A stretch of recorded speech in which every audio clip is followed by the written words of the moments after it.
मैं कहूँ, तुम पूछी सुध मंगल, ये कहूँ मैं क्यों कर छल बल बल अकल, छल बल बल अकल, सुनो पिया अब मैं कहूँ।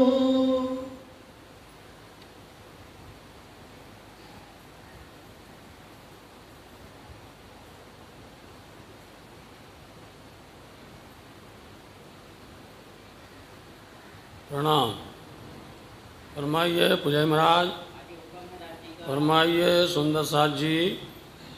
मैं कहूँ सुनो पिया अब मैं कहूँ, महानतम बुद्धि के सागर आदि सदगुरु आप श्री प्राणनाथ जी महाराज बड़े मत के धनी फरमाते है प्यारे सुंदर साथ जी।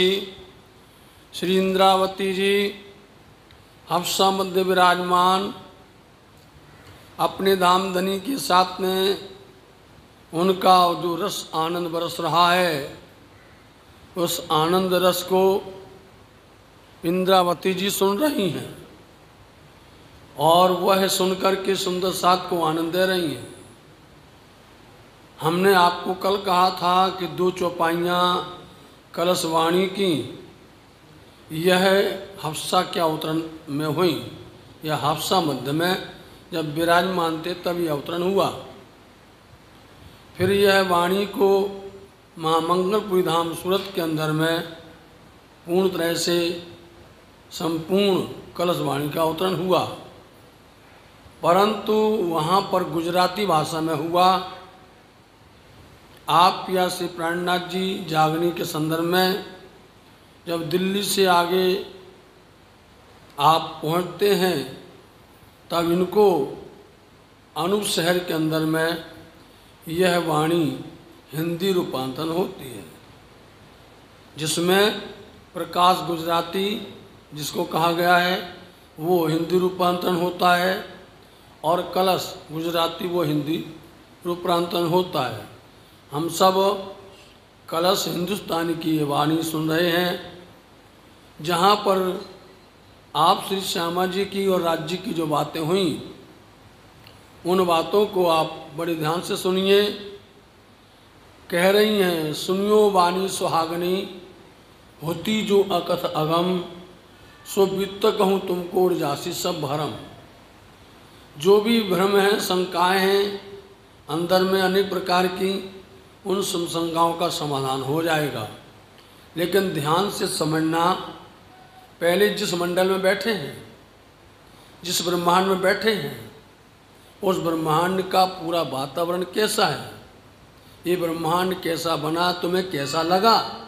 देखिए आप धामधनी ये पूछना चाहते हैं पहली बात कि तुम हो कौन, आई कहाँ पर हो, तुम्हारा घर है कहाँ, तुम किनकी अंगना हो, ये सब बातें पूछी।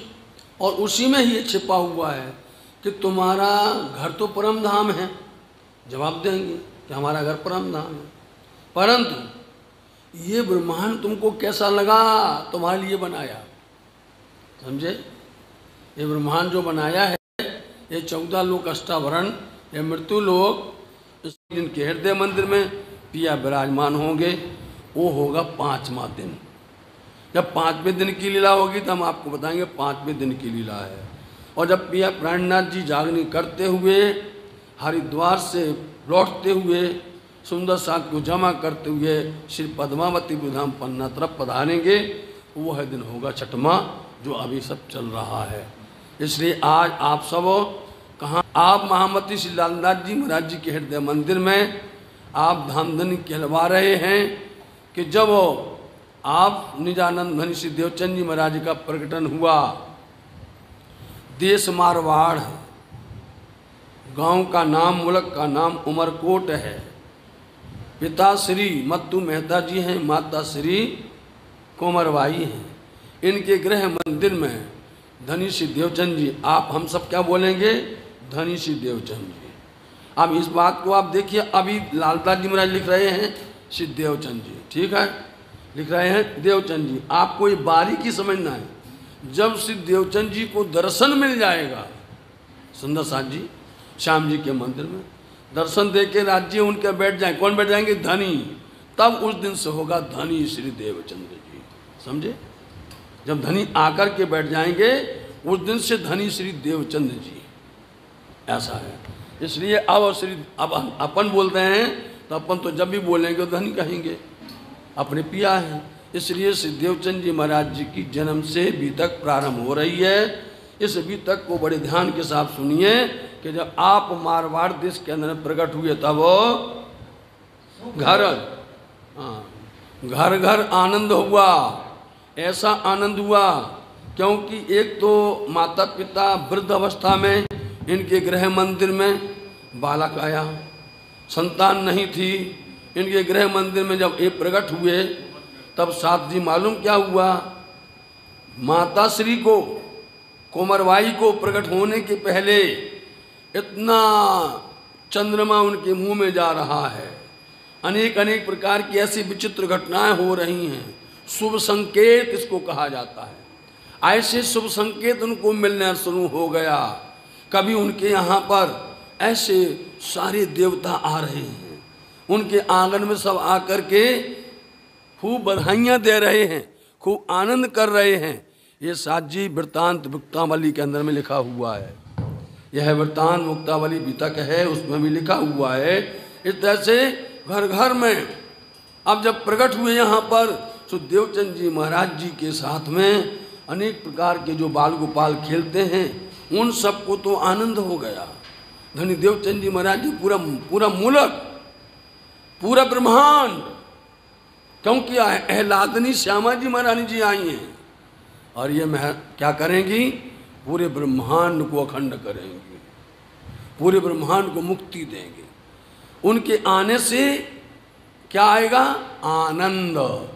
आनंद अंग श्यामा जी हैं राज्य के, इसलिए ब्रह्मांड के अंदर में अखंड करने के लिए यहाँ पर आई हैं। सबको सुख और सबको हर तरह सा प्रेम देने के लिए आई हैं। इसलिए यहाँ इनके घर में अनेक प्रकार की बधाइयाँ होने लगीं, अनेक प्रकार के सुप्रसंग होने लगे, अनेक प्रकार से और देव देवताओं का जमघट होने लग गया।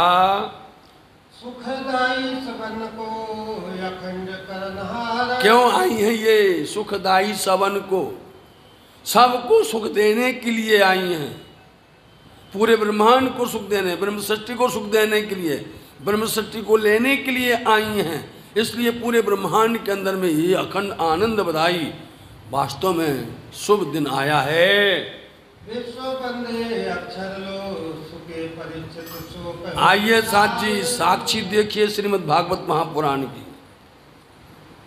अभी तक सब लोग विश्व में वंदना करते थे अक्षर तक, मतलब कि जो पूजा, जो पाठ, जो ध्यान, ज़्यादा से ज़्यादा अक्षर के अंतःकरण तक वंदना होती थी।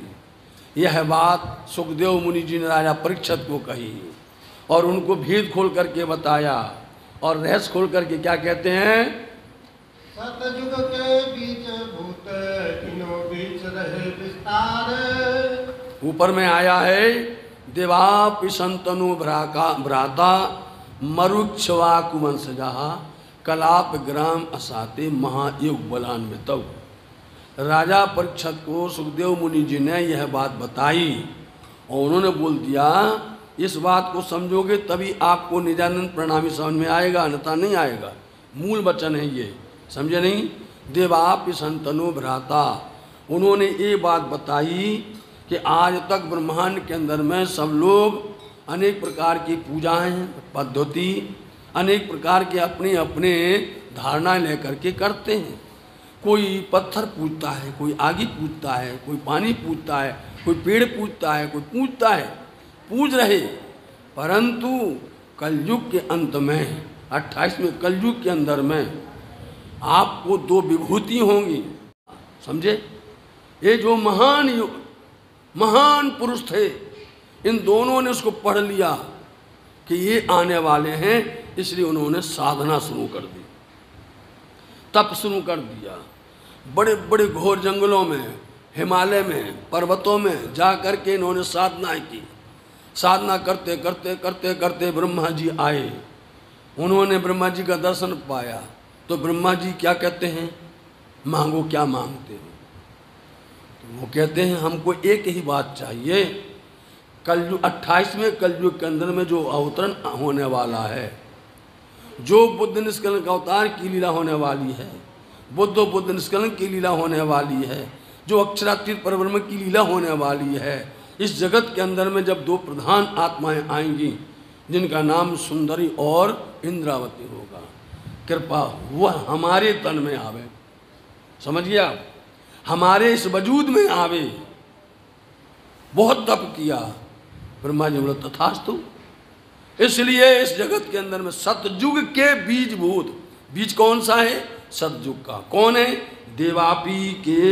देवापी और इक्ष्वाकु, ये दो हैं राजा कहलाने वाले। इनका वो साधना सफल हुई 28वें कलयुग के अंदर में। जीव किसका है, सतयुग के बीजभूत। सतयुग का वो बीज है, मतलब वो जीव है, इस संसार में आया और उस संसार में आकर के उसका नाम क्या हुआ, एक का नाम हुआ देवचंद जी, एक का नाम हुआ श्री महाराज। समझे, ये तन ये वजूद है, इस जगत का वजूद है। अब इस उत्तम वजूद के अंदर में परम धाम से श्री देवचंद जी के अंदर में कौन आएंगी, श्री सुंदरबाई आएंगी। और श्री महाराज के अंदर में परम धाम से कौन आएगा, उनका नाम श्री इंद्रावती जी है। जब ये आएंगे तभी खेल बढ़ेगा, तभी खेल होगा। इसलिए कह रहे हैं देवापि संतनो भ्राता मरु क्षमा कुवंशजा कलाप ग्राम असाते। ऐसे कलाप ग्राम के अंदर में, कलाप ग्राम किसको बोला गया है, श्री 5 नौतनपुरी धाम जामनगर को। ये दोनों वहाँ आकर के अपने तप से, अपने प्रेम से, अपनी साधना से परम परमात्मा का वो आनंद प्राप्त करेंगे उनके अंदर में। समझे, क्रमशः उनके अंदर परम धाम की सुंदरबाई, परम धाम की श्री इंद्रावती जी। अब देखना, ये है जाहिरी, आप लोगों ने सुना नहीं सुना जानिए आप। अब आइए बातूनी, क्योंकि हर बात के दो अर्थ होते हैं, एक होता जाहिरी, एक होता बाहरी। उसको एक होता बातूनी। जो बातूनी मायने समझ गए तो समझ लिए जागनी हो गई। जाहिरी करते रहोगे तो नहीं आने वाला है। आप पाठ करते हैं, और सागर जो मेहर का सो बात लिए लहरे आवे मेहर सागर को भी सुख समय तो आप हम सब बोलते वो मेहर मिल जाए, लेकिन मेहर कैसे मिलेगी। मेहर ऐसे नहीं आती है, मेहर के साथ निस्बत होती है, मेहर के साथ में इल्म होता है, मेहर के साथ में इश्क होता है, मेहर के साथ में राज्य का श्रृंगार होता है, मेहर के साथ में रूहों की एक दिली होती है, मेहर के साथ में रूहों का श्रृंगार होता है। इस तरह से जब ये आठों मिलते हैं तब मेहर सागर का आनंद आता है कि हमने नूर सागर, नीर सागर, खीर सागर, दधी सागर, घृत सागर, मधु सागर, रस सागर, हमने ये सब कर लिए। जब ये पूरा होगा तब मेहर सागर में आए हैं। इसलिए बातूनी पाठ पढ़ने पर तब उसका लज्जत मिलती है। तो सतयुग के बीज भूत, ये सतयुग के बीज हैं, देवापी और समझिए अब इक्ष्वाकु, राजा करके खिलाने वाले, इनका यह वजूद संसार में आया पुनः करके 28वें कलयुग के अंदर में। क्योंकि आपके अंदर में है, आपकी जैसी भक्ति होगी, जैसी शक्ति होगी, जैसी साधना होगी, उसी अनुसार से मनुष्य तन आखिर में क्या होता है, जिसने आखिर के समय में, इस देह में आखिर के समय में जिसने जो ध्यान किया, जो स्मरण किया, उसकी गति वैसी बन जाती है, उसकी मति वैसी हो जाती है। इसलिए हमें बरहमेश याद रखना है कि हमें सुरता राखिए मूल मिलावे माँ, हमारी सुरता धाम में पहुँचे, मूल मिलावा में पहुँचे। उन्होंने अपनी सुरता लगाई, ध्यान लगाया कि हमें 28वें कलयुग के अंदर में वो अवतरण होने वाला है, उस अवतरण में हमें उसका लाभ मिलना चाहिए, हमारे द्वारा होना चाहिए। इसलिए उन्होंने यह मांग की, सतयुग के बीजभूत इनो बीच रहे विस्तार। अब एक हुआ, ये हुआ संसारिक दृष्टि से साथ जी। अब बातूनी में आइए, सत्य क्या है, क्या संसार सत्य है? संसार कभी सत्य होने वाला नहीं है, संसार झूठा ही है। यहाँ छल है, धोखा है, प्रपंच है, ठग है, अनेक प्रकार के प्रपंच हैं। संसार के अंदर में कभी सत्य होगा नहीं। सतयुग के बीजभूत सत्य कौन है? श्यामा जी वर सत्य है, सदा सत्य सुख के दाता। श्यामा जी के वर पति धनी वो सत्य हैं, बाकी असत्य है, सब झूठा है। ये संसार में ये देह भी झूठा है, चेतन है वो भी जड़ हो जाता है।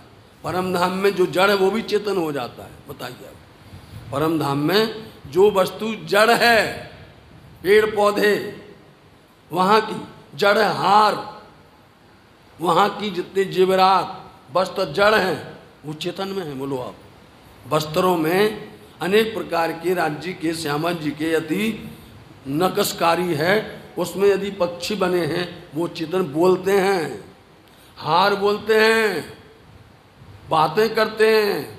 यहाँ पर बोल सकते हैं क्या? नहीं बोल सकते। इसलिए साथ जी संसार के अंदर में वो सत्य है, सतयुग के बीजभूत परम धाम के अंदर में जो सत्य है, वहाँ से बीज लेकर के आई सुंदरबाई श्यामा जी महारानी जी। वो बीज लेकर के आई हैं, वो बीज है परम धाम, वो सत्य है। ये संसार सत्य नहीं है। वो बीज किसके अंदर में है? तारतम बीज जिसको कहा है, तारतम कहे बीज वचन, तारतम रूपी बीज वचन किनके साथ में है? सुंदरबाई के साथ में है।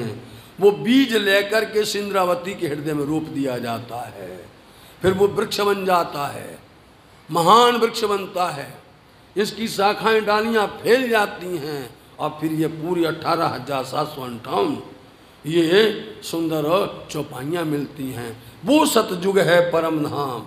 वो परम धाम का सत्य बीज इनो बीच इन सुंदरबाई के अंदर में है। विस्तार होगा इंद्रावती के द्वारा। सुंदर साथ जी, ये है मूल बातूनी मायना। जाहिरी माना ही बताया हमने और बातूनी बताया है।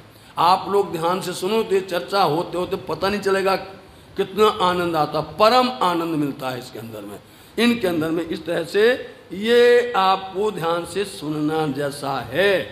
अब ये लीला प्रारंभ होती है। सोई वेद कतेब में इनो की लिखी साथ, सोई वेद में और कतेब में, वेद 4 कतेब 4, इनके अंदर में इनों की सार वस्तु मतलब इनकी पूरी खबर, इनका पूरा लीला छिपके लिखी हुई है। जंजीरा मुसाफ में मोतियों में पिरोइए जब, जिनस सो जिनस मिलाइए पाइए मगज माने तब।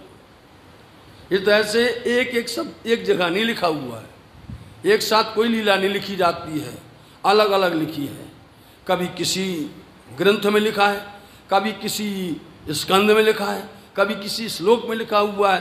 कहीं ऐसे तरह से उसको पढ़ेगा कौन? जिनके बाद ब्रह्म ज्ञान होगा, तारतम होगा। इनकी लीला जगह जगह पर लिखी हुई है। ये आकर के खोलेंगे, अखंड करनहार, सबको अखंड करेंगे, सुख देंगे। और उपनिषद भागवत में देखा? विधि वाणी के भाग, और उपनिषदों में और भागवत में हर जगह पर इनकी पहचान लिखी हुई है, इनकी आने की भी लिखी हुई है, इनकी लीला भी लिखी है, और इनके मूल घर परम धाम की बातें भी लिखी हुई हैं। लेकिन किसी ने पढ़ी नहीं है, कोई उस अर्थ को जानता ही नहीं है, उस रहस्य को समझता नहीं है। इनकी लिखी है, पहले से लिखी हुई है। साथ जी, जब हमें अकल आएगी, हमें बुद्धि आएगी, हमें समझ आएगी, तभी तो हम पढ़ेंगे। अब आप यदि इस वाणी को सुन करके, इस बीतक को सुन करके, जो साल में 1 महीना होती है, समझे नहीं, साल में 1 महीना होती है, आपसे ज़्यादा समय नहीं मांगा जाता है, आपसे सिर्फ मात्र 1.5-2 घंटे मांगे जाते हैं। इसमें आप अपनी आहुति दीजिए, इसमें आप अपने आप को समर्पण कीजिए, आपको अपनी आत्म का, परात्म का, परमात्मा का सब कुछ मिलने वाला है।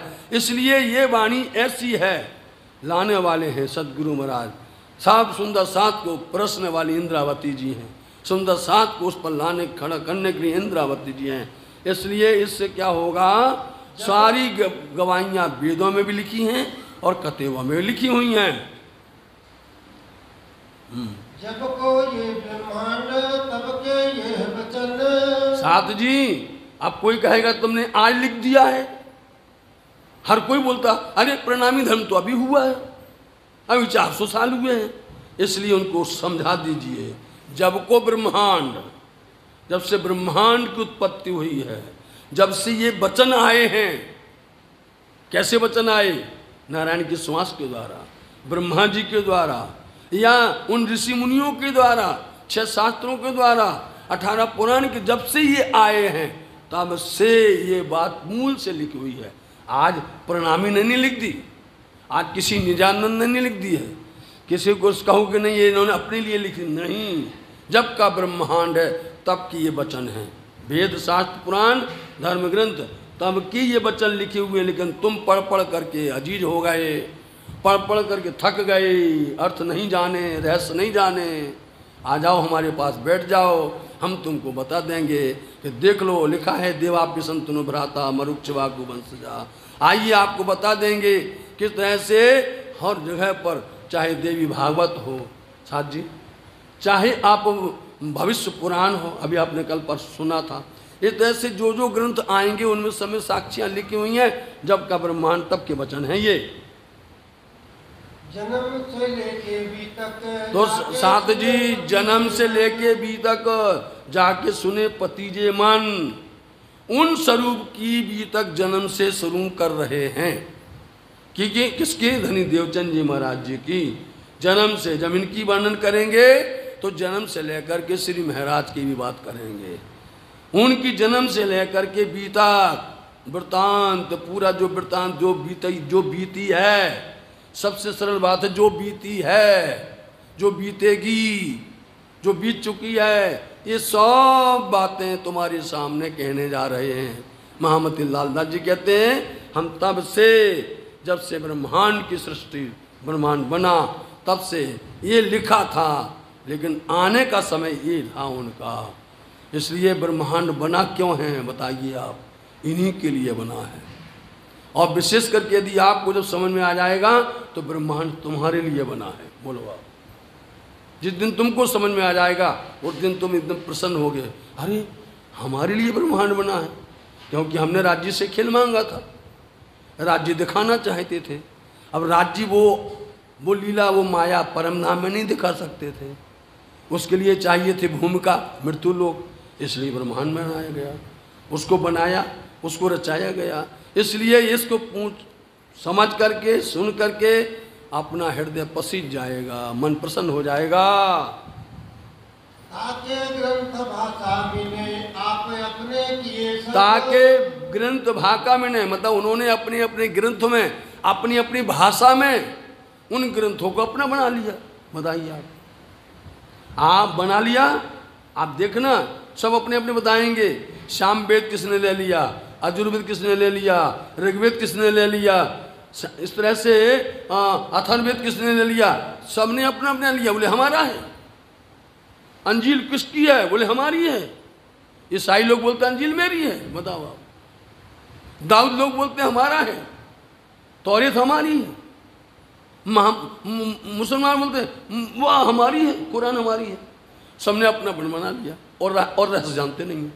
बताओ, अरे तुम्हारी चीज है, तुम्हारी वस्तु है, तो हम तुमसे पूछते इसका अर्थ बता दो, इसका रहस्य बता दो। भाई किसी की वस्तु गुम जावे और गुम करके किसी के पास में आए तो उस पहचान पूछेंगे भैया क्या है पहचान, उसमें कितना खजाना है, कितना माल है, कितना क्या, बताना पड़ेगा नहीं?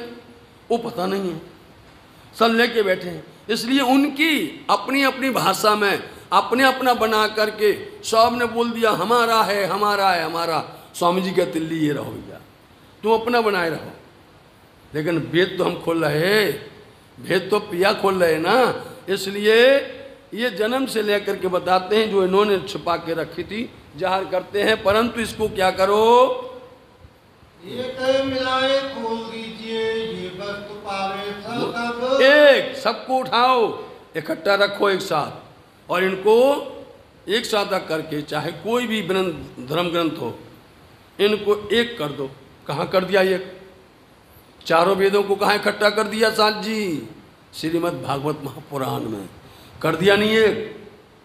पहले एक वेद होता था, एक वेद, उसमें 1 लाख श्लोक थे, 1 लाख। कालांतर में वह वेद लुप्त हो गया। फिर उस 1,00,000 श्लोक वाले उस वेद को ब्रह्मा जी के मुखारविंद से बोला गया, पूरब से, पश्चिम से, उत्तर से, दक्षिण से, चारों मुख से बोला गया। तो चारों मुख से बोला गया तो 4 भाग हो गए उसके। एक में था वो 4 में बट गया। अब 4 के बाद फिर वही बात 6 में बट गई, वही बात 6 शास्त्र में बट गई। उनको इकट्ठा करोगे तो क्या होगा, एक ही बात समझ में आएगी। और फिर वही 18 पुराण में बट गई, वही बात फिर उपनिषदों में बट गई। था एक, इस तरह से लोगों को समझ में नहीं आया। पिया जी कहते हैं किसके द्वारा, लालदास जी के द्वारा, कि भाई तुम इनको रखो और इनको रखने के बाद में मिला दो। समझे? पहले एक खेल हुआ करता था, एक खेल खेला करते थे कि कोई कागज को काट करके एक डिजाइन बना करके टी बना देते थे, मतलब कि अंग्रेज की टी, समझ गए? और अलग अलग रख दिया उसको, बोले भैया बनाओ। बनाने वाले उसको उलझ जावे, कोई टेढ़ा रखे, कोई आड़ा रखे, कोई ऐसा रखे, कोई बना ही नहीं पावे। जिसने काटा है उसने तुरंत जोड़ दिया, बोले ये रखा है, एक मिला दिया, क्या हो गया, टी बन गया, इंग्लिश का टी। एक नमूना, एक उदाहरण। ऐसे ही उस ब्रह्म की बातें लिखी हुई हैं, उस परमधाम की बातें लिखी हैं, तुम्हारी लीला लिखी हुई है। खास करके प्रश्न तो हमें तब होना चाहिए कि हमारी बात लिखी हुई है, यहाँ संसार की नहीं, परमधाम तुम्हारे मूल घर की, तुम्हारी सारी बातें कि तुम कहाँ कैसे करते हो, तुम्हारे वस्त्र कैसे हैं, तुम वहाँ पर आरोगते क्या हो, खेलते क्या हो, करते क्या हो, तुम्हारा है मंदिर कैसा, मकान है कैसा, तुम्हारा घर है कैसा, सब बातें तुम्हारी लिखी हैं। अब तुम्हारे सामने बोली जाए तुमको प्रसन्नता होगी न होगी? दुनिया वाले को नहीं मिल रहा, इसलिए एक मिला दो, सबको रख दो, हम मिला देते हैं, उसको मिला के हम तुमको उसका रहस्य बता देते हैं, तब वस्तु मिलेगी। अन्यथा तुम अपना वेद लेके अपनी तरफ लड़ते रहोगे, वो अपनी तरफ लड़ते रहेंगे। वो कहेंगे नहीं वो कैसा है, परमात्मा कैसा है, ब्रह्म कैसा है, बोले सबलिम जैसा है। कोई कहता अणु से अस्थि तक वो तो घट घट के अंदर में है, यही लड़ेंगे ना सब। कोई कहेगा वो घट घट के अंदर में है, अब घट घट के अंदर में है भैया, तो अणु से हस्ती तक सबके अंदर में है, तो कैसा ब्रह्म है तुम्हारा? क्या हाथी को कौन खा जाता है, मगरमच्छ खा जाता है? बताओ आप, कैसा ब्रह्म है? मगरमच्छ में ब्रह्म है, हाथी में ब्रह्म है, चींटी में ब्रह्म है, बताओ आप, पक्षी में ब्रह्म है। यदि उसमें है तो फिर क्यों इसमें दुश्मनी? ब्रह्म दुश्मनी थोड़ी करता, ब्रह्म किसी को मारता थोड़ी है, सब में समाया है वो। तो फिर ये सिद्धांत अलग अलग हैं। पिया जी कहते हैं महामती लालदास जी के माध्यम से, इनको एक करो, एक करके बैठ जाओ तो तुमको उसका आनंद मिलेगा, अन्यथा सब तुम अपनी अपनी ढपली और अपना अपना राग बजाते रहोगे। सोई शरद पुराण में लिखी 120। देखो यहाँ तक बात बताई महामती लालदास जी ने वेदों की। अब नंबर आया कतेव का। सोई बात, यही बात जो हमने आपको बताई, बोले ये लिखी है कतेव ग्रंथों में। कतेव मतलब कि अंजील, जम्बूर, तौरेत और कुरान, यही बात कुरान और धर्म ग्रंथों में लिखी हुई है। और उसमें तिथि बता दी है, तारीख बता दी है, दिन बता दिया है कि 120 वर्ष तक ये ब्रह्मलीला होगी। 4, 5, 6 दिन तब जाहिर होवे अरस। देखा, जब ये 4, 5, 6 धनी देवचंद जी का, महामती प्राणनाथ जी का, मोमनों का, ये 4, 5, 6 दिन हो जाएंगे, इसमें 120 वर्ष होंगे। बस उसी समय पर परम धाम जाहिर हो जाएगा।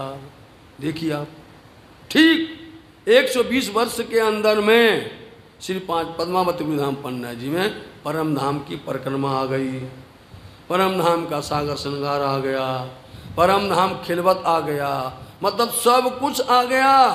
साथ जी कब आया? 4, 5, 6 दिन में प्रारंभ होगा। अभी से लालदास जी महाराज जी कहते हैं सतगुरु महाराज जी के जन्म से लेके और 6वें दिन तक, ये 4, 5, 6 दिन 120 वर्ष के अंदर में ये अखंड लीला परम धाम की हो जाएगी। सब सृष्टि सजदा करे होवे अखंड जाहिर। इसलिए सब सृष्टि जब उनको पता चल जाएगा, उनको जानकारी हो जाएगी कि अरे ब्रह्म अक्षरातीत हैं, ये परम धाम का आनंद लेके आए हैं, तब सब सृष्टि सिद्धा करेगी। सभी सृष्टि मतलब कोई भी बाकी नहीं रहेगा, सब आकर के नमन करेंगे, झुकेंगे, प्रणाम करेंगे।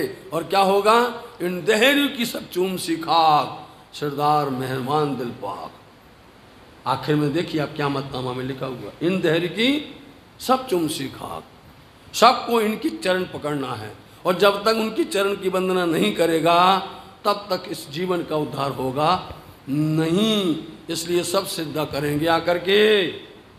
जो याद नहीं अक्षर को सो शुद्ध सबो हुई तबा में। जो अक्षर ब्रह्म को कभी याद नहीं, मतलब पता नहीं, याद का मतलब पता नहीं, समझे नहीं? उसको याद को क्या बोल देंगे? पता नहीं। अक्षर को पता नहीं है कि क्या होता है रंग महल में, अक्षरातीत पर ब्रह्म हमारे क्या करते हैं वहाँ पर, उनको पता नहीं है। आज वो सारी सुध, सारी समझ, सारा ज्ञान यहाँ पर आ गया। अक्षर को पता नहीं, सामने रहता है, 9 लाख कोस की दूरी है, रोज आता है चांदनी चौक में, रंगमहल के पास में आता। राज्य का सत अंग है, सत अंग बोला जाता, सत चित आनंद, सच्चिदानंद। परम धाम में 3 वस्तुएं हैं। सत्य, कोई भी वस्तु सत्य है, झूठी कुछ भी नहीं है। एक चित मतलब सब में चेतनता है। अपन ये लकड़ी देखते हैं, अपन ये देखते हैं, वहाँ पर इसमें भी चेतनता है। ये भी बोलती, ये भी सुख देती है, ये भी आनंद देती है, सत्य है। और सच्चित आनंद, प्रत्येक वस्तु में आनंद है, कोई भी वस्तु है आनंद। यहाँ उल्टा है, इस जगत के अंदर में कोई वस्तु सत्य नहीं है, समझे नहीं? कोई भी वस्तु सत्य नहीं है, यहाँ तक कि ये भी सत्य नहीं है, कोई सत्य नहीं है। सब वस्तु के अंदर में क्या है? सब दुख से भरपूर है, दुख ही दुख है। और प्रत्येक वस्तु जड़ है यहाँ पर, प्रत्येक वस्तु। इसलिए वो सच्चित आनंद है, यहाँ पर असत्य है, दुख और जड़ है ये संसार। इसलिए वो वस्तु अब जाहिर होगी, आकर के प्रकट करेंगे। जो दृष्ट स्वप्न जीव की नहीं लिखे मीने लगा दे। स्वप्न के जीव है ना, ये संसार के स्वप्न के जीव बोले जाते हैं, जिन्होंने कभी भी किंचित मात्र भी उसका सुख नहीं लिया, उसको नहीं जाना।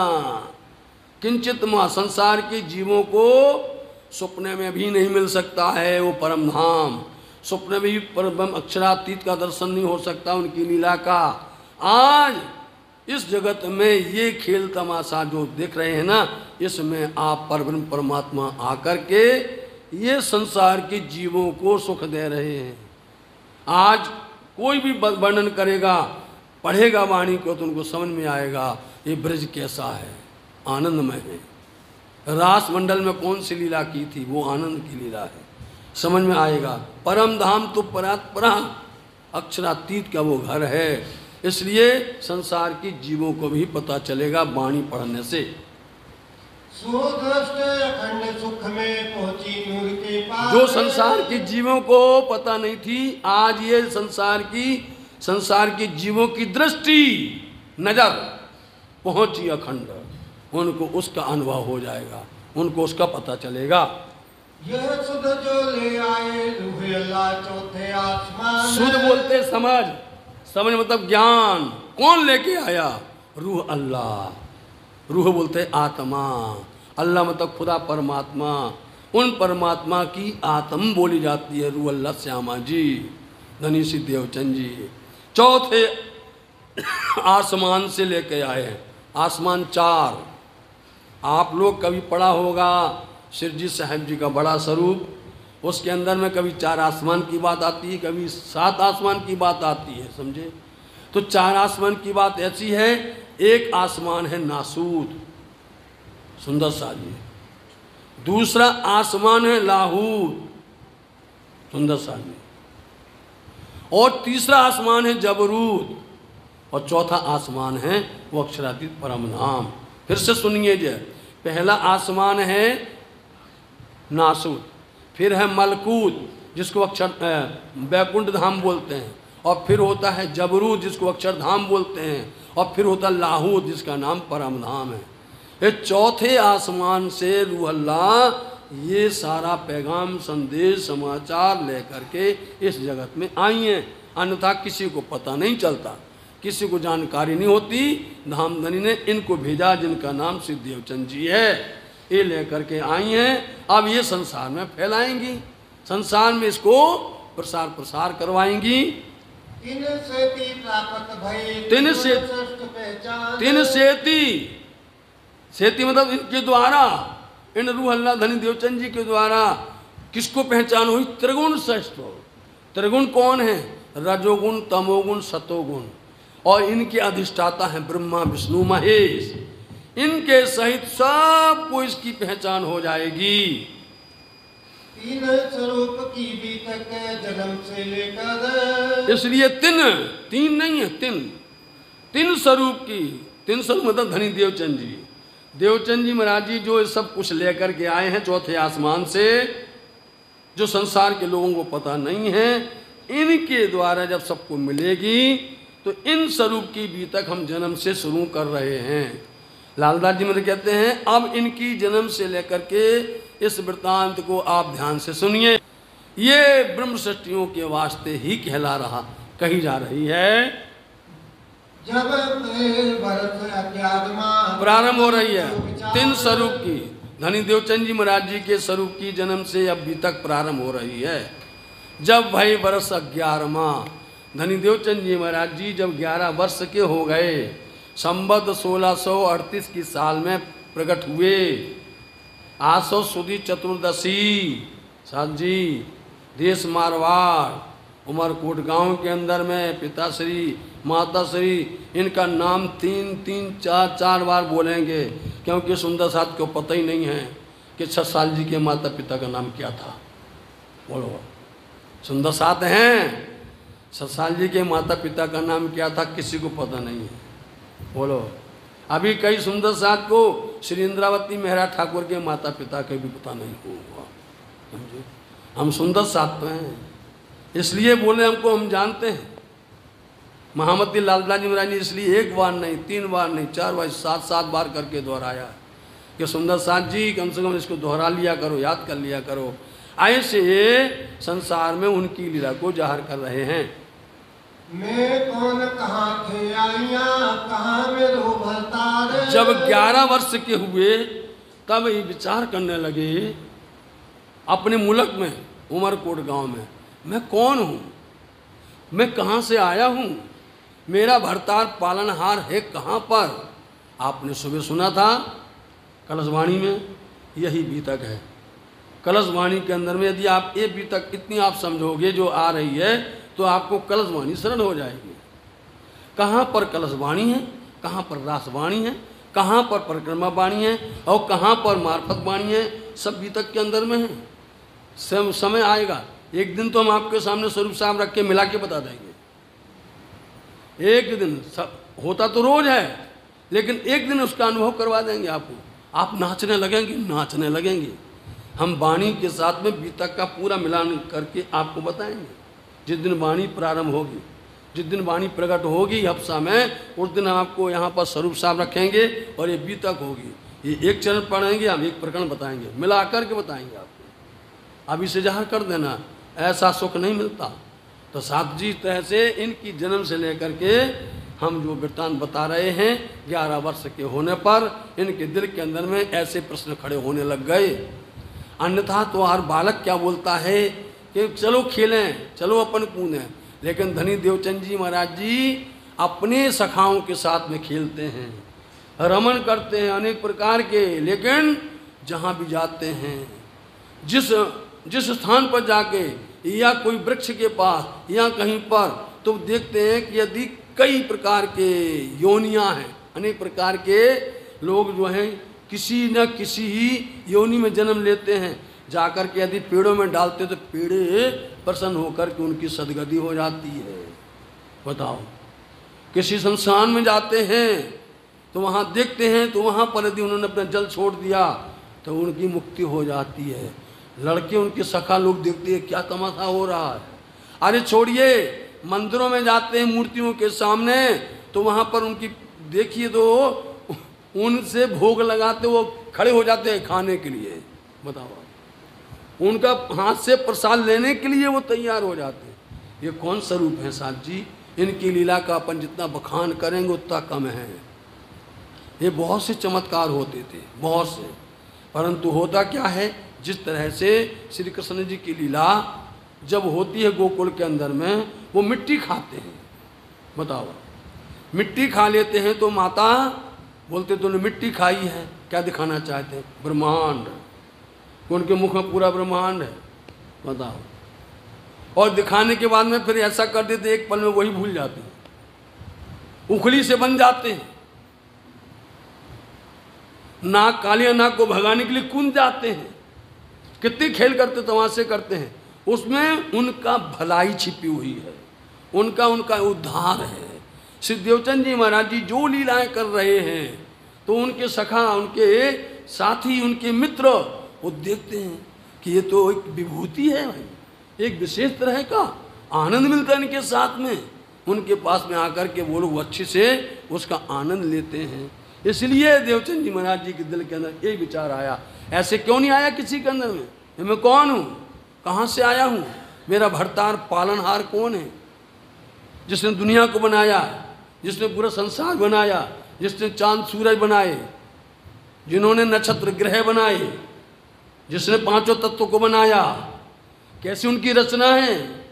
देखिए आप, उनकी रचना बनाने वाले कैसे हैं कि जमीन, जल, तेज, वायु, आकाश को बनाना, आज तरह से पूरा ऐसा अखंड कर देना, इसको खड़ा कर देना, कौन बनाने वाला है? इसलिए धनी देवचंद जी महाराज जी के दिल के अंदर में ये प्रश्न खड़ा हुआ है कि कहाँ से आए हैं, कौन हैं हम, किसने भेजा है, वो कौन बनाने वाला है? ऐसे कई प्रश्न आए। पूछत फिरे तीन देश में कहाँ है परमेश्वर। बोलो, बताओ, पूछते फिरते हैं उस देश उमरकोट के अंदर में, परमेश्वर कहाँ है? अब लोग हैरान हो गए, बोले कैसा बालक है, बा मुश्किल से घर में संतान हुई, धन की कमी नहीं है, व्यापार इनका इतना बड़ा है, परंतु ये बालक क्या करता है? ये तो बिल्कुल बैरागी लग रहा है, ये तो कोई बैरागी प्रवृत्ति का है, संत प्रवृत्ति का है, ये तो संसार की बातें नहीं करता है कुछ भी। ये सारी बातें जब करता है तो परमात्मा की बातें करता है, ब्रह्म की बातें करता है।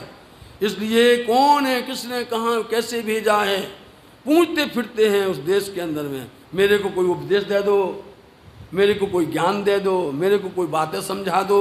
इस तरह से वो हर जगह पर जा रहे हैं। जिन्हें सबको पैदा किया सो कहाँ है सब ऊपर। बोलो, जिनको सबको इन्होंने पैदा किया है, तो कोई पूछे ना क्या क्या, भैया वो ऊपर है, किसी से पूछ लो, हर कोई जवाब देगा वो कहाँ रहता है? परमात्मा। बोले ऊपर रहता है, इतना तो सब बोलते हैं, समझे नहीं? ऊपर रहता है तो कहाँ रहता है वो? स्वर्ग में रहता, वैकुंठ में रहता, या उसके ऊपर में शून्य मंडल निरंजन निराकार में रहता, या उसके ऊपर में महामाया समष्टि में रहता, या फिर उसके ऊपर में और फिर अव्याकृत में रहता? कहाँ रहता है? ये आपके पास में है, ये खजाना आपके पास में है। अव्याकृत, चतुष्पाद, विभूति, अक्षर ब्रह्म की, ये सब तुम्हारे पास में है साथ जी। इसलिए कहाँ है? तो जवाब मिलता था वो तो ऊपर है, ऐसा कहने लगे। कोई कहे वह घट घट है व्यापक संसार, और कोई कहता आगे तो कोई समाचार, समय आ गया। मतलब कि ये सिद्धांत कौन सा है? शास्त्रों का सिद्धांत है, समझे नहीं? कोई कहता वो ऊपर है, कोई कहता वो घट घट में है, घट घट के अंदर में है। अब ये होता है घटाकाश, एक होता मठाकाश, एक होता आकाश, एक होता परम आकाश, चार होते हैं। घटाकाश कौन है? एक घड़ा रख दीजिए, अब ये बताएं, ये भी घटाकाश है, एक घटाकाश है। मतलब ये घड़ा रखिए यहाँ पर खाली है, उसको फोड़ दो, कहाँ चला जाएगा? मठ आकाश में विलीन हो जाएगा, मठ आकाश में विलीन हो जाएगा। मठ आकाश को गिरा दीजिए तो किस में विलीन हो जाएगा? आकाश में। आकाश को गिरा दीजिए तो परम आकाश में विलीन हो जाएगा। है तो वही, लेकिन वो समाया हुआ सबके अंदर में, अपना अपना सिद्धांत, अपने शास्त्रों की बातें, सबको ये उद्देश्य या उपदेश इस तरह से उनको समझाने लगे। अब जाना वह निकट यही ग्रहों में। एक बार तो संतुष्टि हुई, कोई कहता ऊपर है, कोई कहता घट घट में है, तो अंदर में उनको संतुष्ट हुई, चलो भाई अपने पास में नज़दीक में है, ढूंढ लेंगे, मिल लेंगे उनसे, बात कर लेंगे उनसे, ऐसा कि हमारे पास बिल्कुल पास ही है वो। एक देवरा तहाँ रहे तामे मुंगल अब मंगल श्याम। अब वहीं पर उमरकोट के अंदर में, उसी गांव के अंदर में एक देवरा मतलब छोटा मंदिर, गांव में क्या होता है छोटा मंदिर बनता है और देवरी जैसा बनता है। वहाँ देखा तो एक मूर्ति थी, पिंगल श्याम, मतलब श्याम कृष्ण की टेढ़ी मूर्ति होती, टेढ़े खड़े होते ना वो बरहमेश, तो ऐसी उनकी मूर्ति थी। वहाँ जाने लगे, वहाँ जाकर के वो उनके सामने बैठना, परिक्रमा देना, उनके सामने बैठ के बातें करने लग जाना, उनके साथ मतलब उनकी पूजा करने लग गए। वहाँ जा कर के अपना समय लगाने लगे, जा कर के एक देहरा में एक मंदिर छोटे से देवालय में जा कर के वहीं जा कर के अपने, क्योंकि अंदर बैराग खड़ा हो गया, अंदर में एकदम से बैराग खड़ा हो गया तो कहीं ना कहीं तो जाना चाहिए। तो वो गए वहाँ पर, आगे यहाँ विराजते देव दक्षिणा स्थान। देखा आगे आके यहाँ आगे विराजते हैं, उनके आगे आके बैठते हैं। अब जो दिल से बातें होती हैं वो अपने मन से बोलते जाते हैं, जवाब मिले ना मिले अपने आप कहते जाते हैं और प्रदक्षिणा भी देते हैं, घूमते भी हैं, उसको परिक्रमा भी देते हैं। ले लोटा घर से चले दंत धावन के काज। अब क्या करते, बहाना बनाते हैं, भाई एक बार जाओगे वहाँ मंदिर में, एक बार हो आओगे, लेकिन बार बार जाना तो बहाना बनाने लग गए। क्यों? लोटा लेकर के गए कि हम मंजन करने, दोतोन करने के लिए जा रहे हैं, इस तरह से बहाना बना करके बैठते जाके मंदिर में। आज कोई नहीं कर सकता, आज किसी को बोलो मंदिर में आना है तो लोटा लेके बहाना लेके बाहर चला जाएगा, वो उल्टा होगा। आज के समय में उल्टा होगा, और वो क्या कर रहे हैं, सुलटा कर रहे हैं। मन में उनको कोई प्रकार की लाज नहीं है। ले लोटा घर से चले दंत धावन के काज, परंतु उनको मन के अंदर में कोई प्रकार की शंका नहीं है, लाज नहीं है, शर्म नहीं है। हमारे पास सबसे पहले है लाज, ये लाज। अब यदि आप प्रकाश वाणी पढ़ोगे साथ जी, प्रकाश वाणी के अंदर में इन सब गुणों की बातें आई हुई हैं। उनका नाम है गुण फराय का प्रकरण। उन गुण फराय के प्रकरण में लिखा हुआ है हमारे पास बुद्धि है, आँखें हैं, कान हैं, जिवा हैं, मतलब इस शरीर के अंदर में 36 भाग हैं, एक नहीं 36 भाग हैं, एक 36 भाग हैं इसके अंदर में। लोभ, लालच, ममता, तृष्णा कुछ जाहिरी दिखाई देते हैं और कुछ अंदर छिपे हुए होते हैं। तो इसलिए उसको बोलते हैं ये जीव तू क्यों बनी थी? संसार का स्वाद करने के लिए। धिक्कार है, ये जीवा इसलिए बनी थी कि परमात्मा के वचन गाओ, परमात्मा की बातें करो। ये कान तू क्यों बना था, तुमको क्यों बना? क्योंकि ये शरीर ना, ये सेना है, ये शरीर की सेना है, इस देह की सेना है। और सेनापति कौन है? जीव है, सेनापति जीव है। और उस सेनापति जीव के दिए सेना धोखा दे देगी, हार जाएगा वो, तो युद्ध में हार ही जाएगा, निश्चित करके हार जाएगा। तो ये सेना क्या है? लोभ, लालच, ममता, तृष्णा, ये सब हैं जो हमको हरा देते हैं, हमको माया में डुबो देते हैं। आप सदगुरु महाराज जी क्या करते हैं? लाज। हमने कुछ काम किया धर्म का तो पहले शर्म आती है, अरे अभी हमारी अवस्था तो ये है। कब करना है? बोले भजन, बोले जब हमारा सर हिलेगा ना तब भजन करेंगे। मंदिर कब जाओगे? बोले जब आँख से दिखाई नहीं देगा, जब पैर काम नहीं करेंगे तब मंदिर जाना है। जाना नहीं जाना? पैर ही नहीं, जब पैर चलते हैं, अच्छे हैं, हष्टपुष्ट हैं, शरीर पूरा अच्छा है, तब कभी भी धर्म की बात नहीं आती है। धर्म की बात तब आती है जब घर में धक्का दिया जाता है, समझे नहीं? बुरा नहीं मानिएगा। जब घर के अंदर में कोई ना कोई हमारा ऊपर में ऐसा, तब धर्म याद आता है, तब धर्म करते हैं। अरे हे देवचंद जी महाराज जी को देखो, उनके अंदर में लाज नहीं है, शर्म नहीं है। धर्म की सबसे पहली सीढ़ी है लाज, शर्म। देखिए मीरा क्या कहती हैं, मैंने सारी लाज छोड़ दी है। बोलो, पग घूंगर वाद मीरा नाची, उनको कोई लाज नहीं। आप श्री महामती क्या बोलते हैं? मैं लाज मत पत दई रे दुनी को, नीलज होय भया न्यारा, जो राखो कुल मर्यादा तो सुन करो हमारा। हमारा संग मत करना। मेरे ढिगे आओ मत कोई रे बाबा, मैं तो दीवाना हूँ, मैं तो पागल हूँ। दुनिया वाले पागल बोलते हैं, दीवाना बोलते हैं। धनी देवचंद जी महाराज जी, उनको कोई शर्म नहीं, कोई लाज नहीं है, और वो बहाना बना करके आते बैठते हैं तो उस मंदिर में आकर के देवालय में मूर्ति के सामने बैठते हैं और परिक्रमा देते हैं। शुद्ध आकार करके फिरे आवे ना मन में लाज। आया शुद्ध आकार करके वहां से आते हैं, मन में कोई प्रकार की लाज नहीं है। क्या बोलेंगे भैया, ये तो भैया इनके घर में इतना धन है, इनके पिताजी ऐसे हैं, इनका ऐसा है, और ये बिगड़ गए हैं। कोई लाज नहीं है, जिसको जो कुछ कहना कहते रहो। हम अंदर से शुद्ध हैं, हम अंदर से, हमारे विकार नहीं है। जिनको कहना कहता रहे, फर्क नहीं पड़ता है। उनको लाज नहीं आई, शर्म नहीं आई। नित्य प्रति नित्य आकर के यहाँ पर परिक्रमा देते हैं। फिर दंडवत करते मेहनत करें जो, दंडवत प्रणाम करते हैं। दंडवत प्रणाम करके इतनी मेहनत करते हैं, इतनी कसौटी करते हैं। मेहनत मतलब कसौटी, इतनी परिश्रम करते हैं और कोई प्रकार से कमी नहीं करते। उस देश में साधु संत आवत नहीं कोई, परंतु उस देश के अंदर में कोई प्रकार कोई साधु संत नहीं आते हैं। साधु संत कहाँ आते हैं? जहाँ पानी मिले, सत्समुख होता है, जहाँ जल मिले। जब उनकी साधना सब मिल जाएगा तब वो आकर के बैठते हैं। तो मारवाड़ देश है, सूखा प्रांत है, इसलिए वहाँ कोई साधु संत नहीं आते थे। जल कसनी देख के काहू ना आवन हो, इसलिए जल की कसनी मतलब जल का कुप्रभाव, मतलब कि जल का कमी होने की वजह से वहाँ नहीं आते हैं।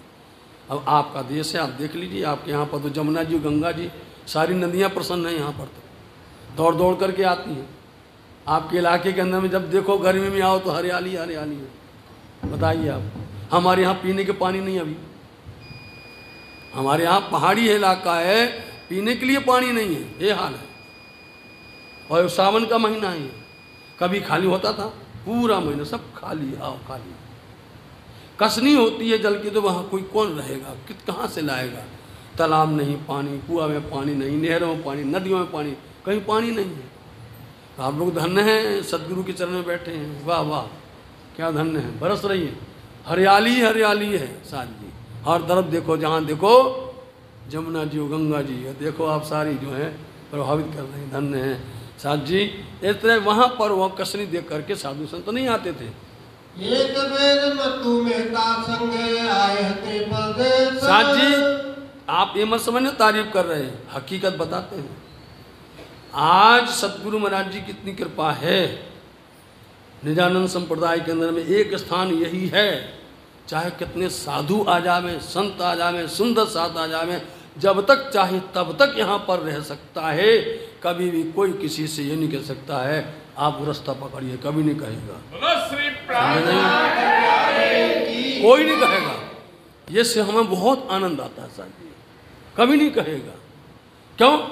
सब कुछ लाके, जब जिनके हाथ में वो बरकत है, यदि कढ़ाई में जल डाल देवे तो तेल बन जाता है। बताइए आप, कढ़ाई में जल डाल देते हैं तो घी बन जाता है, बनता है। साथ जी आओ, समझो, आप लोगों को मालूम है ये प्रसिद्धि करना है, ये जाहिर करना है, ये बताना है, ये कृपा है, समझे। उन्होंने धनी को रिझाया, धनी ने उनको रिझाया। जो धनी को रिझाता है, धनी उनको रिझाते हैं। जो धनी को जाहिर करता है, धनी उनको जाहिर करते हैं। ये सिद्धांत है साथ जी। इसलिए वहाँ कसनी देख करके कोई आता नहीं था। कोई नहीं आवे तो फिर क्या करें? अब विचार करने लगे, अब जगह छोड़ दी जावे। कैसे करके? अब उन्हें एक बार 5 वर्ष की अवस्था में, अल्प आयु में, पूज्य पिता श्री, देखिए आप, उनके साथ मत्तु मेहता के साथ में भोजनगर गए थे। विदेश मतलब भोजनगर गए थे, क्योंकि उनका व्यापार का काम था। वो सौदागिरी करने के लिए जाते थे, तो एक बार सर देवचंद जी को साथ में ले गए। बस वहाँ देखा तो बहुत मंदिर है, कच्छ में, भोजनगर में बहुत मंदिर हैं। वहाँ से उनके दिल के अंदर में ऐसा भाव आया कि वहाँ पर है, चलो वहाँ जाएंगे, वहाँ जाकर खोज करेंगे, विदेश चले जाएंगे, तब यहाँ भी खटपट नहीं होगा और हम अपने घर छोड़ के चले जाएंगे। ऐसा सोचा। बात तब की मन में रहे मैं जाऊं कच्छ में। बोलो तब की बात थी, जब 5 वर्ष के थे तब की बात मन में थी कि मैं जाऊं विदेश, मैं उस स्थान में जाऊं जहां पर साधु संतों की भीड़ है, जहां पर हर तरह से सब लोग भजन भक्ति करते हैं, परमात्मा के ध्यान में लीन रहते हैं, मैं वहां जाऊं। कहाँ जाएंगे खोज करो पाऊं परमेश्वर। मैं वहां जाकर खोजूंगा और उनसे मैं परमेश्वर को प्राप्त करूंगा, ऐसा विचार आया। घर में खटपट रहे मन में रहे बैराग। अब कोई भी बालक अपने घर में एक ही बालक है और यदि वो धर्म पर चढ़ जाएगा, धर्म पर चल जाएगा तो घर वाले तो करेंगे खटपट। बड़ी मुश्किल से, बड़ी प्रार्थना से हमने तुमको पाया है, हमने तो किस लिए पाया, हमारा ये जीवन का सहारा है, और ये क्या कर रहा है, बैरागी बन गया, संत बन गया, साधु बन गया, ऐसी ज्ञान की बातें करने लग गया है, घर में हलचल होने लगी, खटपट होने लगी। ये धन किस लिए है, ये दुकान किस लिए है, ये सब किसके लिए बनाया है, घर के अंदर में खटपट इसी से होने लग गई। पिताश्री ने समझाया, माताश्री ने समझाया, सगे संबंधियों ने समझाया, मित्रों ने समझाया, लेकिन देवचंद जी महाराज जी के ऊपर में किसी बात का असर ही नहीं हुआ। दुनिया से बैर रहे उन्हें देखे लगे आग। दुनिया से तो उनका बैर हो गया, दुश्मनी हो गई। उसको देखते ही उनके अंदर में क्या होता था, ऐसी ही ब्रह की आग जलती थी अंदर में, क्योंकि इसकी वजह से परमात्मा से नहीं मिलते हैं, इनकी वजह से हम भजन पूजन नहीं कर पाते हैं। घर वालों ने बहुत शिक्षा दी, बहुत शिक्षा दी, और शिक्षा दे दे करके समझा समझा करके थक गए, माने नहीं। ये फिराए जो फिरे कहे समझावे सोए। जिस तरह से कह करके समझाया, लेकिन देवचंद जी महाराज जी कैसे भी करके नहीं फिरते हैं, वो तो अपने धर्म काम में लग गए। श्री देवचंद जी के मन में जाऊं कहूं विदेश। देवचंद जी महाराज जी के मन के अंदर में ये एक प्रश्न था, ऐसा करें यहाँ घर पर खटपट होगी, रोज कोई ना कोई आएगा, भजन में भंग होगा, अब इससे अच्छा है कि मुल्क छोड़ करके हम कहीं विदेश चले जाएं। तो विदेश कहाँ, वहीं जाना चाहते हैं, कच्छ या भुज में। कहाँ जाएंगे खोज करो कोई भी मोहे देव। वहाँ जाकर के हम खोज करेंगे और कोई हमको ऐसा मिल जाएगा, हमें ज्ञान देगा, उपदेश देगा। पूछत फिरे सब ठोरो कोई मुझे बतावेगा। इसलिए हर जगह पर पूछते हैं उमरकोट में, कोई हमें राह तो बता दो, रास्ता तो बता दो, हम किस तरह से परमात्मा को प्राप्त करेंगे, कैसे उनसे मिलेंगे, हर किसी से आप ये प्रश्न करते हैं। या समय राजा उमरकोट का ताको वजीर जाए। जब कोई प्रयास करता है, मेहनत करता है, तो कहीं ना कहीं पर कोई ना कोई उनको सहारा मिल ही जाता है। इसी समय पर उमरकोट के राजा का विवाह होना था, और उस समय पर ऐसी हलचल होती थी कि जिसके साथ शादी होनी है राजा के साथ में, वो राजा विवाह करने नहीं जा सकता था, क्योंकि रास्ते में ऐसे अपहरण करने वाले हुआ करते थे, वो अपहरण करके लिए ले जाया करते थे। राजा का वजीर है, वजीर के साथ में बारात जाएगी और उनकी खाड़ा मतलब तलवार, उसके साथ फेरे डलवा करके उसको लेकर के आएगी, ऐसा उनको पता चला।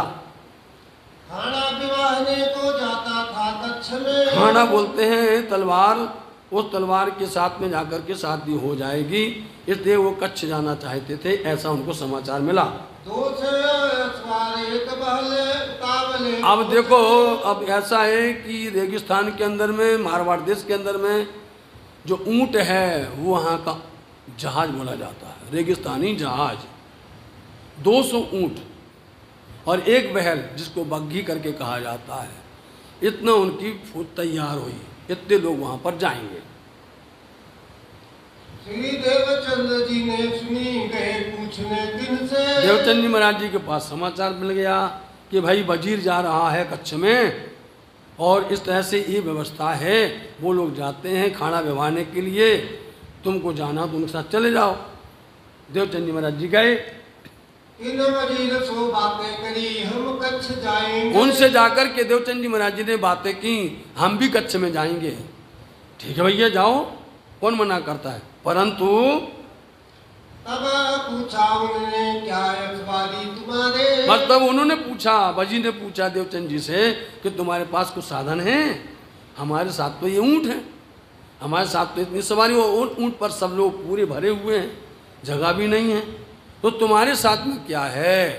कौन सा साधन तुम्हारे पास में है?